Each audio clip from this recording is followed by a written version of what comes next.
So we are working on a robot here, and if you see on top of there, LCD, and we have here Madman Job, right, with Arduino.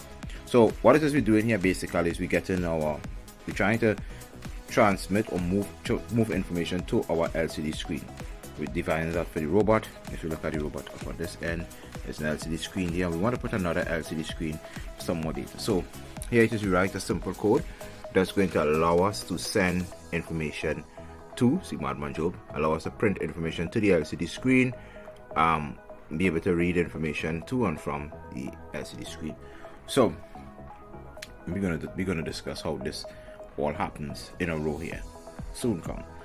Look out for us. But we're gonna set it up. We have a couple of sensors.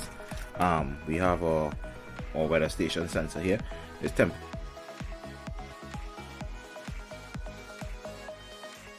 sensor, room temperature. Right, we're gonna set this up, and we have a real-time clock. It's in a pack here, a real-time clock. So we're gonna have time and temperature and so on being sent to the screen. We're gonna do that again. All that is for a robot. Look out for us. We're gonna explain how all of this happened in detail, but for now, we're just gonna let you know this is where we are at.